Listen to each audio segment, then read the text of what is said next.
Welcome to the Sales Influence Podcast, where we talk about finding the why in how people buy. I'm your host, Victor Antonio. Super excited to be with you today.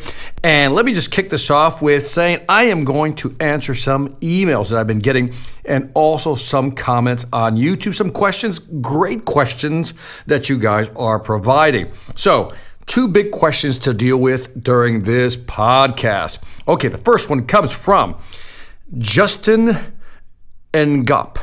That's N-G-O-P. So Justin, I don't know if you just say Gup or Ngup. I'll just say Justin. Justin had a question. He was watching my video called Selling Beer Ain't Easy. If you haven't listened to that podcast, you should. And he says the following. Thank you for your awesome information. Thank you, Justin. He says, I love your style. Thank you again. I have a question for you. I'm looking to start a business that offers a service to help local businesses promote their business. Going off a question in the podcast, should I put my product/service on sale? My question is, what are your thoughts about offering a free trial for a month or two to get the business started and get them going? Thank you in advance, Justin Ngup. Justin, that is a great question. You know, when you're selling a service like marketing is an intangible. There's a guy by the name of John Wanamaker who years ago said, 50% of my marketing is working. I just don't know which 50% that might be. So people have a hard time quantifying, that's the key word, Justin, quantifying the true value of marketing, which is why a lot of companies, especially small businesses who have limited budgets, are very skeptical when it comes to a company who promises to help them promote their business and drive traffic. So what can you do? You're asking me the question, Victor, what are your thoughts about offering a free trial for a month or two? My immediate answer is, don't do it. Don't do it, Justin. If you are going to do it, I'm going to give you a twist on how to do it. Here's why.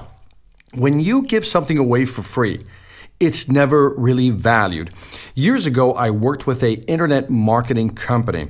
And one of the things that they were experiencing is that they were giving out these free trials for a month or two. And at the end of that month or two, the people would say, yeah, it was great, but, not going to do it, not going to sign the contract, right? And so they were losing a lot of money because they were investing all this time and energy into helping these companies. And after 2 months, they would just say, yeah, don't want to do it.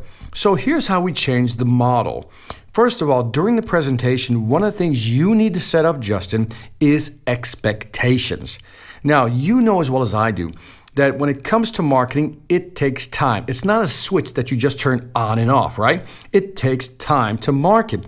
So one of the things I shared with this company and they started implementing successfully was that we're going to ask companies to commit to at least 3 months. Right? To commit financially to 3 months. Now think about this, Justin. This really makes sense. Most people don't know if it's going to work or not. But as soon as you say, look, I'm not going to ask you to sign a 1-year contract. In fact, I'm not going to ask you to sign a 6-month contract. Why don't we work together for at least 3 months? Let's just call that the contract period, 3 months. And at the end of 3 months, Mr. Customer, if you don't feel that the marketing is working or you don't see any progress, then I understand we won't go forward. And then you say this, what we're going to use are certain KPIs, that's key performance indicators. What are we going to measure? How do we measure success? Justin, here's what I want you to think about. How would you measure success in marketing when you're talking to a customer so you can quantify the value? For example, if you're providing social media services, then I would start tracking how many unique visitors the website is getting per month. And then that would be one of my KPIs. I would say, Mr. Customer, one of the things we're going to use to track whether the marketing is working or not is how many unique visitors, not visits, unique visitors, which means new people coming to the website, how many unique visitors are we getting? And that'll be an indication of whether our marketing is working. Then we can look at conversion rate, which talks about the quality of traffic that we're driving to the website. See what I'm doing here, Justin? I am giving the customer specificity. I'm being very specific on how we're going to measure marketing, and then let's do it in 3 months. Now, if you, again, don't offer for free, because when it's free, people don't value it. But when you say, let's just do it for 3 months, that is a much better approach. So I hope that answers your question. And by the way, instead of free trials, what you can also do is when you're working with these customers, Justin, just a PS side comment, offer a free assessment. Look at their current marketing plan. Maybe look at the current social media plan that they have and offer like a 1-hour free consultation so you can get to know them better. That might be a good way in. So keep that in mind, Justin. Hope the answer helps you. Next question comes from Bradley Neff. Bradley has a question on brain rules. He says the following: Victor, first of all, thank you so much. You're very welcome. Your blocking objections video is going to be a game changer. If you have not studied my blocking objection videos, my response block selling video series that's on my platform, you are missing out. If you woke me out of a dead sleep and asked me, Victor, what is the most important program you have on your Sales Mastery Academy? It is the response block selling. How do you block objections? If you learn that, you will convert more sales. Now, back to Bradley's questions. He says, I have questions regarding one of your brain rules in particular.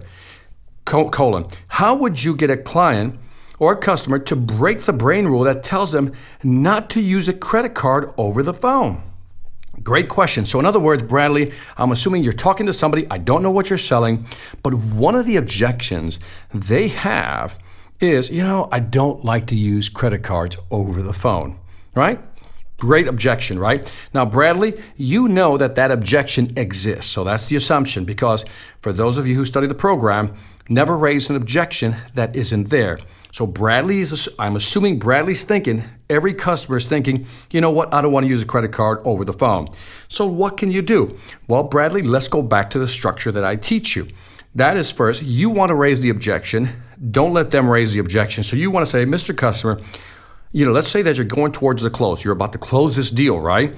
So, Mr. Customer, as we move towards the close, you say something like this. Look, let's go ahead and really lock this down on when you want to get started. Now, here's where you raise the objection. You say, Mr. Customer, a lot of people tell me they don't want to use a credit card over the phone. Again, I raise the objection and I understand. But if I can show you why using a credit card is more effective than any other form of payment, would you be open to it? And again, what did I do? I offered to resolve, which is the second step in the program. The third thing you have to do is demo something, Bradley. So for example, if I can show you a couple of things that will probably indicate a credit card over the phone is a better deal or is as safe, would you be open to that? Customer says, yeah. What are you going to tell me? What are you going to show me? What you then do, Bradley, is you need to give them 1, 2, maybe 3 reasons why using a credit card over the phone is a good idea. Now, this is something you're going to have to come up to it with. But if I were to ask you, what is the benefit of using a credit card versus any other payment? What would you tell me, Bradley? And that's what you need to incorporate in your pitch. And then if you do that correctly, if you say, here's some reasons why you want to use the credit card over the phone, then you go for the tie down, right? Based on what I've shown you, which credit card would you like to use? American Express or would your Visa do? So the 4 steps were in there, Bradley. If you caught them, I raised the objection, offered to resolve it, demoed, showed them something, shared some statistics, and then I tied it down by saying, which credit card would you rather use? That is how you implement the response blocking process over the phone. So I hope that's been helpful. Justin, Bradley, thank you for the questions. That's it for this Sales Influence podcast. Don't forget to leave me some feedback on iTunes, Stitcher, or YouTube.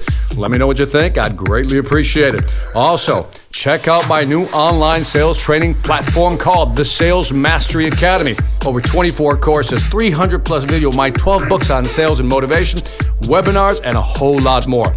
Look, I priced it so that anyone can afford to get on the platform. Minimum payment, $99 gets you access to all this information. So if you're serious about increasing your sales ability, go to salesmasteryacademy.us. salesmasteryacademy.us. Lastly, I want to thank you for listening. This is Victor Antonio, always reminding you, selling ain't hard when you know how. Take care.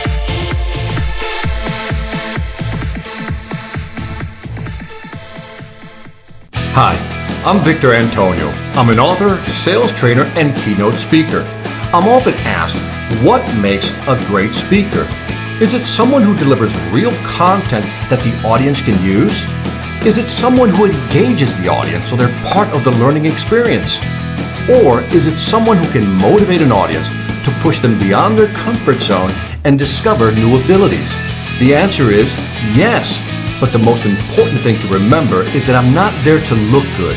I'm there to make my client look good. Simply put, it's never about me, and it's always about them.